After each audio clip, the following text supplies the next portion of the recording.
do feel that I am just a glorified preschool teacher. I say things that should be common sense, right? That really you should have sort of gotten together or figured out by the time you left the first grade. And people are shocked, right? It's just not likely that every single person in America is a racist. There might be something else going on in this country. There might be a different reason people are turning to President Donald J. Trump.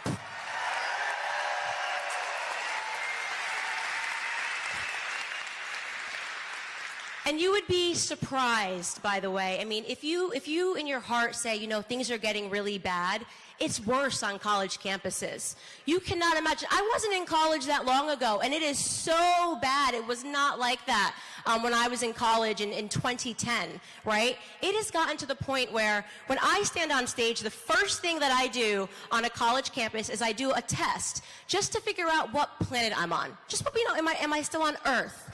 So I say, before we get started, I'm going to ask one question just to see where I'm at.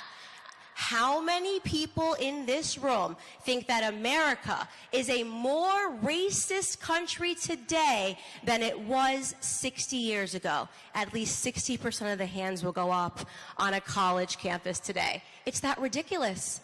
And the questions they ask, I invite them to come to the front of the line. If they disagree, they all disagree. The questions that they ask, it's pointedly ridiculous. I'm bickering with children about how many genders there are. There's only 2. This shouldn't be a thing. This is crazy. There's 2. That is why I feel like a glorified first grade teacher. Only 2 genders. Men can't be women. Women can't be men. Not everybody's a racist. Everything can't be free, right? That's really a concept. If you turn to a first grader and you say, you know, how should the economy work? They'd say, well, everything should be free, right? And then you'd sit them down and you explain to the first grader why everything cannot be free. That is my job day in and day out. And what have I earned for doing that, for going around and trying to raise everybody else's children? What do I get for it? I get called, remarkably, a white supremacist. So then I have to explain to these children why black people can't be white supremacists. And their minds are blown. They're completely blown. I just explained to them, why would I want to help build a society that I can't live in, right? That's ridiculous. And overnight, you come out as a black person, you say that you're a conservative, and that's what happens. You get attacked. They tell you that you're not allowed to think differently because they have this idea. They're so not racist, liberals, white liberals, that they know exactly how every single black person needs to think. And they freak out if you don't think the way that they think you are allowed to think. I disagree with that. You know, what I've realized in going around and speaking to people is just that what liberals have done, you know, since the dawn of this country, is they've really just repurposed what they've done all along to black America. And that's what I've written in my book, which is coming out in April, which is called Blackout, and the subtitle is How Black America Can Make Their Second Escape from a Democrat Plantation. And when I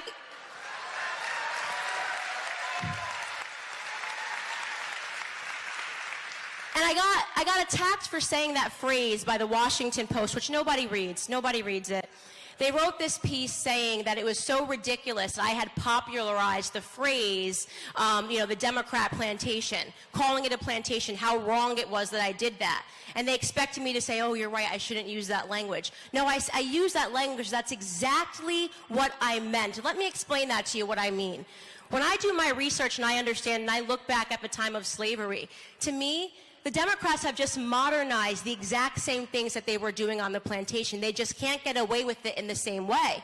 You know, when I was reading Frederick Douglass's book and talking about what slavery was like for black Americans, what was crucial to it? First and foremost, the breakdown of family. To sustain slavery, there had to be a necessary breakdown of the family. There was a hopelessness that went with being a slave. They wanted you. They were constantly trading you. You weren't allowed to have a family unit.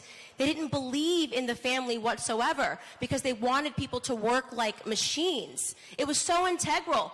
It was something also that the Democrats made necessary, was illiteracy. You were not allowed to read, learn how to read if you were a slave in America. It was actually so illegal that if you were a white person that was caught teaching a slave how to read, you were in trouble too. It was a severe law. And why is that? Because an educated mind can't be enslaved. So you might say, oh, but Candace, that's different now, because now black people are allowed to learn how to read, right? You've got all these candidates talking about how they're going to save black America, and none of them are talking about the staggering illiteracy rates that are happening right now in inner cities. In California, 70% of black boys cannot pass a basic literacy exam, okay?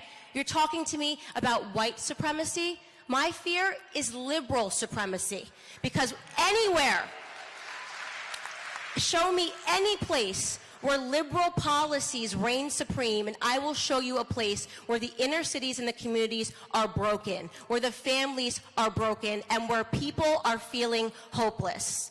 So what I like to do whenever I get in front of an audience is tell you guys some real things about me, because you certainly won't find them on the internet. You will find absurd things about me as they try to destroy my character. They don't want people to get into the room with me, because usually what I'm saying just makes sense, right? So let's smear her, let's libel her, let's make her seem that she's a self-hating black. You know, the truth is, I'm a girl that came from absolutely nothing. I did not have a family that, had a bankroll for me, that I could go out and I could spend their money. I grew up in a small roach-infested apartment with me and my two sisters. That's the truth of my situation and where I came from. You'll never find that on the internet because it's not interesting. They try to whitewash me. They say, oh, she's from Connecticut, so she must be wealthy. They don't know that there's poor places everywhere in the entire nation, right? I tell people, and just some fun facts about me, I was born in 1989. I was third in line in my family. I'm the third born, and I was born with a blocked tear duct. That's a true fact about me. And I could not cry for the first few weeks of my life. I couldn't produce tears. And I always tell people now that that was the earliest indication that I was not going to be a liberal. It's true. And a lot of people ask me, where I get this strength and this character to come from, why I fight so hard, and why I don't really care, what people say about me. Where did I learn that? And the truth is, I came out like that. I was always like that. When you watch videos of me when I was a kid, I just was one of those kids that knew what was what. And I was not intimidated by adults. I wanted answers all the time. I hated the manipulation that I felt would come from adults when they speak to children and try to oversimplify things. I was the kind of kid that when my parents said, Santa's not going to come if you don't clean your room, I would say, well, then tell him not to come. I need a better reason to clean my room than Santa's not going to come. So I was a precocious child. My parents always tell me I was extremely precocious, and they spent a lot of time frustrated and a lot of time laughing. And they received a blessing when I turned 5, because it was time to send me into the public school system, so I was no longer their problem for 7 hours a day. But I did become the problem for my teachers, because I kept up more or less the exact same attitude. And I wanted to know, really, with teachers, I felt so early on that they weren't challenging me to think. They didn't want me to think. They wanted me to remember. And there was a test that I took that was on World War II, and my teacher, one of the questions was, why did America have to drop the bomb on Hiroshima? And everyone in my class just got around to answering the question, and my hand went up, and my teacher just went, oh, Candace, what could possibly be the problem? I always had my hand up. I always had an issue with the way they were teaching, And I said, well, I don't like the way this question is phrased. Why did America have to drop the bomb on Hiroshima? Why don't you ask me, did America have to drop the bomb on Hiroshima? Right? Slight difference, very important. You see, one, they're asking people to think critically to come up with the answers. The other, they're telling them the answer and forcing them to remember the reasons why. This is how the public school system and how the school system is designed today. They want children to remember. They want to indoctrinate them. They do not want them to learn how to think. And I will tell you this. My teachers did receive a blessing in high school because eventually it was time for me to go to college. And they didn't have to worry about the stress of me wanting to, constantly looking for a challenge and constantly wanting to think. And let me be clear, during this time, I was a liberal, if you had asked me. I wasn't really politically inclined.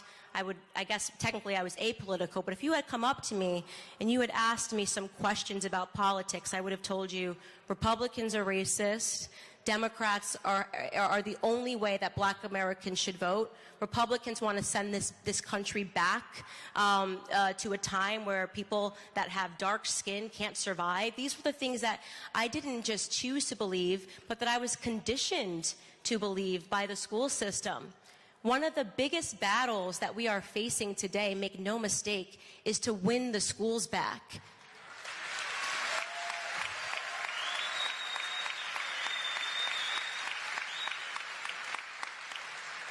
And if you think it's bad, you know, K through 12, it gets so much worse when you get into college. Really, I mean, I cannot describe to you how bad the universities have gotten.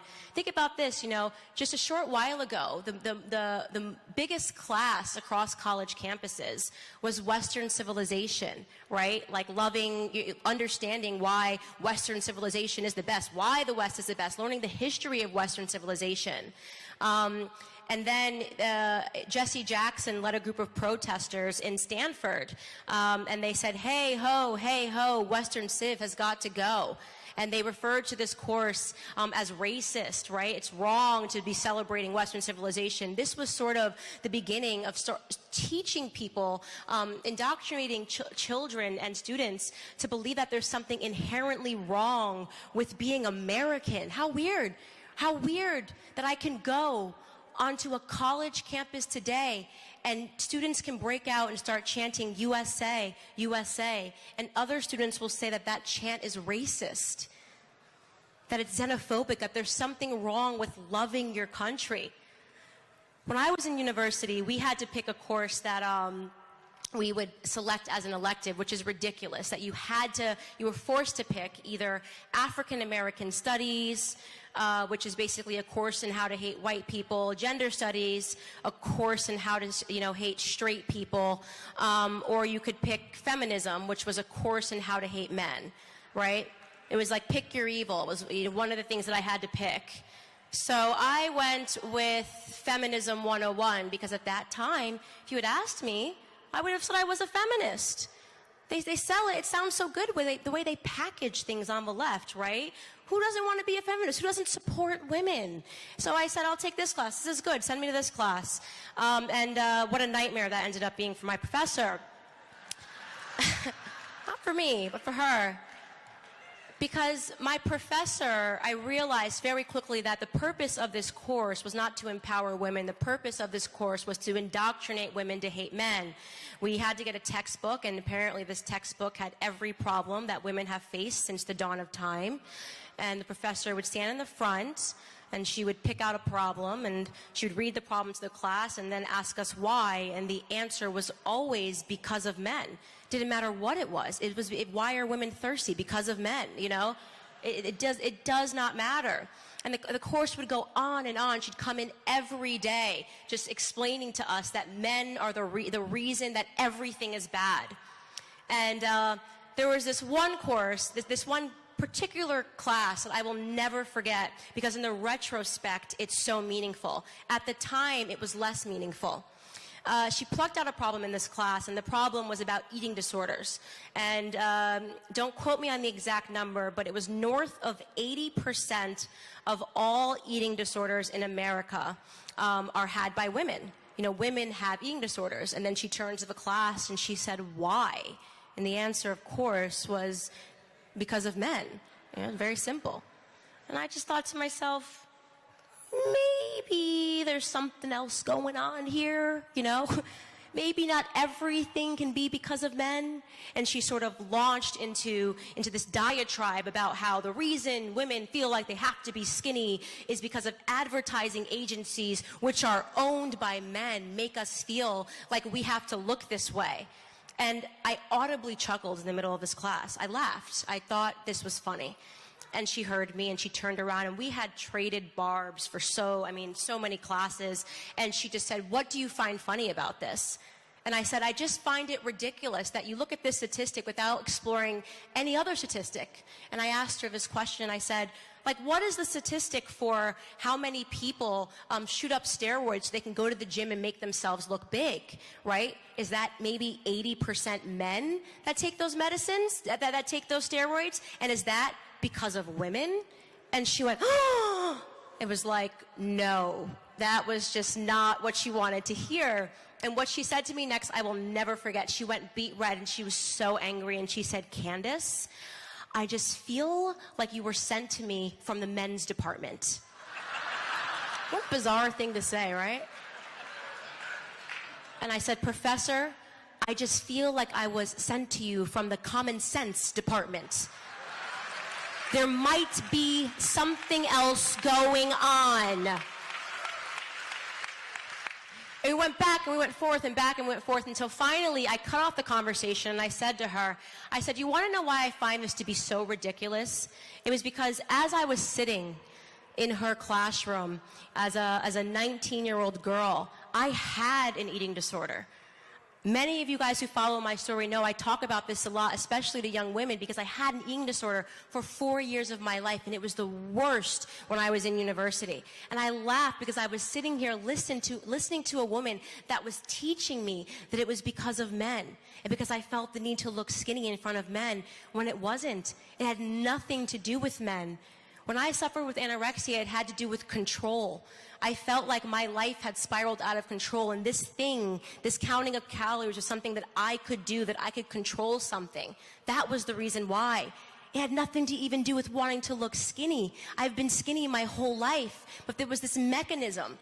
And yet here she was teaching me, not asking anybody. She never asked once to women to talk about their experiences. She was teaching us that it was because of men.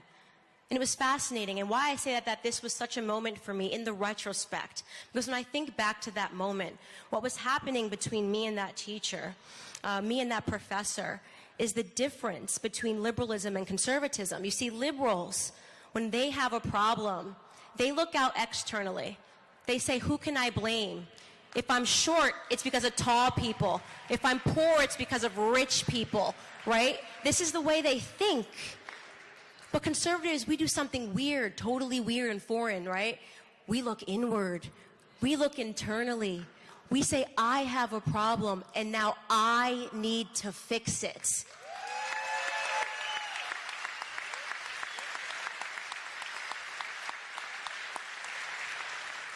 Beyond that, you know, I had to drop out of school because Sally Mae declined my loan in the 4th year, is when they had the big collapse.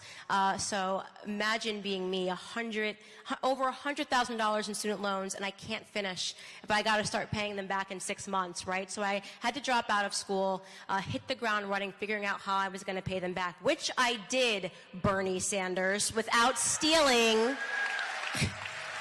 from anybody else.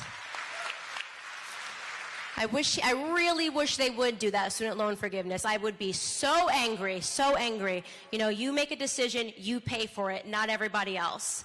And as I was working to pay back these loans, I started working in private equity for a few years. And, you know, I never really cared about politics. I never thought about my life in the context of politics until an event happened in the world, and a man by the name of Donald J. Trump came down the escalator.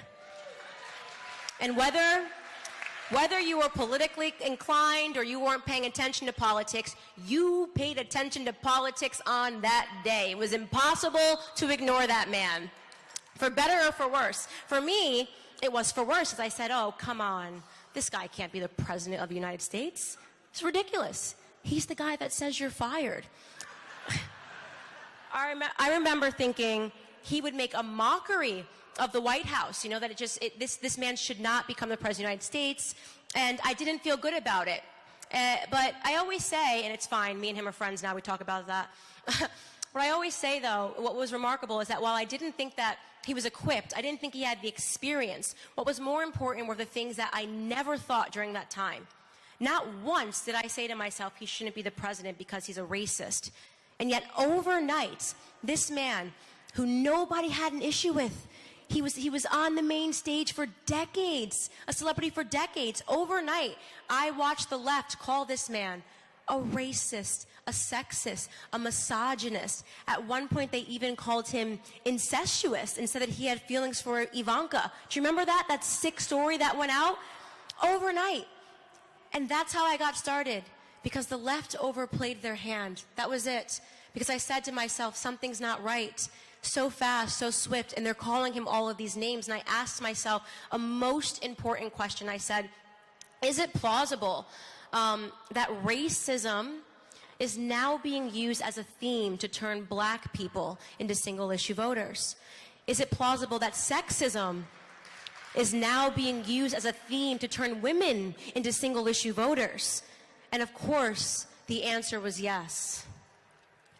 So I had the idea, I said, now that I know this information, I began reading and just reading and listening to voices that I had never listened to before. Dr. Thomas Sowell, Dr. Ben Carson, Dr. Condoleezza Rice, heroes in the black community, and so disrespected, so disrespected. I started reading their books and I suddenly felt like I was awake. Like I had been sleeping my entire life, like I had been lied to my entire life, like I had been convinced to see myself as a victim. I had been manipulated, and I knew instantly that I had to get into this. I had no plan, but I knew, and I knew the odds were going to be against me. I knew it was going to be an uphill climb, but I knew that something had to be done, and that now that I had this truth, it wasn't enough to know it. I had to share it, and you know, my big idea was to launch a YouTube channel. And fortunately for me, you know, my third video, and thanks to people like you in this room, went trending worldwide with 26 million views.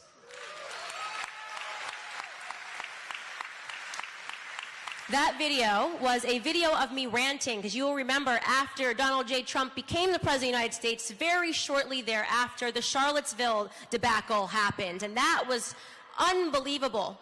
Unbelievable, because I came home and my cousin was watching CNN, and I was just picking it up in the background.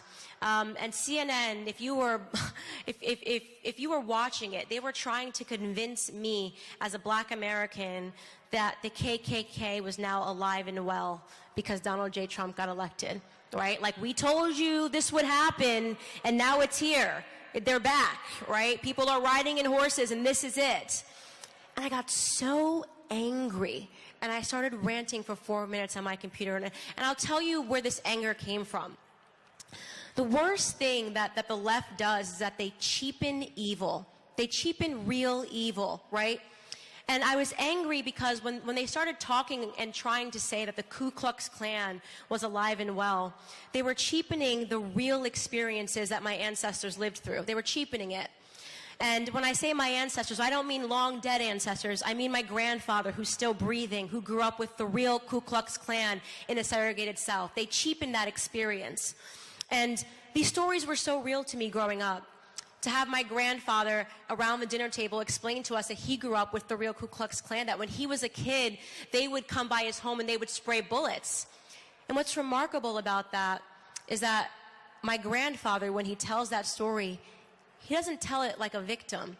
He tells it with a sense of power. He says, and my daddy would grab the shotgun and shoot back at them boys.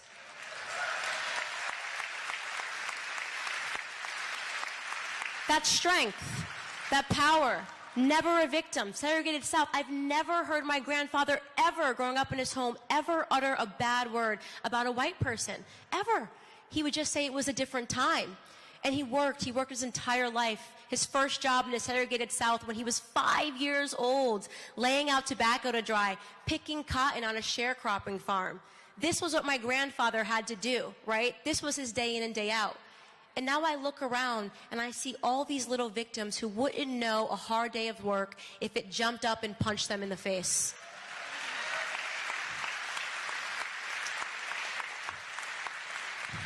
Most of you, know my grandfather. I know in California, you probably saw him sitting behind me when a certain loser named Ted Lieu, right, decided to play a tape when I was sitting in the House Judiciary Committee. My grandfather is easily the closest person to me. I love him so much. And I feel that everything that he lived through was to give me this experience to go through life, not as a victim, but as a part of this society. And to know that, after raising his kids in the North, my grandfather returned back to the South with my grandmother to retire, and he purchased the sharecropping farm that he grew up on.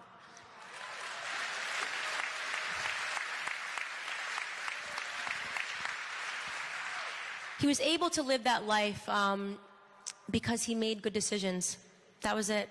Not because he cried, not because he protested when something bad happened, not because he was shrieking in the streets, not because he was demanding handouts. He was able to do that because of the American dream, and because that is what is on the line. That's what I fight to protect, right?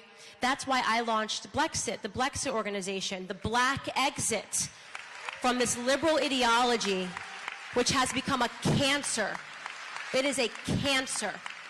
Liberalism is a cancer because it destroys lives. When you accept yourself and see yourself as a victim, like my granddaddy always says, if you believe you can't, you won't. It's that easy. A society now that wants to turn everybody into victims is a society that is telling and convincing people they can't before they even try. It's a society that is making people see themselves as the little man and not letting them know that in America, it's always been this. If you work hard, if you stay out of trouble, if you stop making excuses, this country will reward you.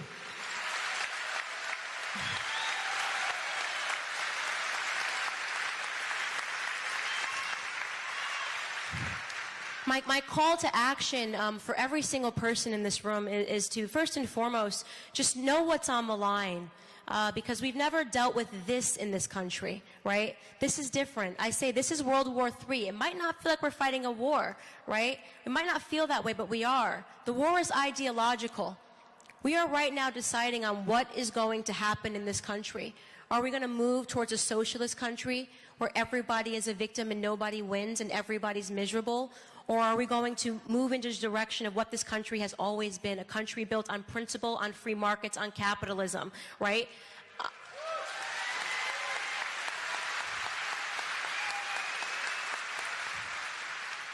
For me, I spend day in and day out fighting for Black America because I know that if Black America wakes up and understands what the left has done, not just what they've done, but what they continue to take from us, what they have taken from Black Americans since we've gotten to this country in 1619. Democrats only, Democrats ever, since the beginning of the time that Black Americans have been in this country. It has been Democrats. I believe if Black America wakes up, this country will be saved. I believe it's that simple, right? Because they've used us as their victims for so long. They've used us as their shield. As they gain power and we get nothing. Nothing. 60 years of bad policies, 60 years of our families being destroyed, of our men going to prison.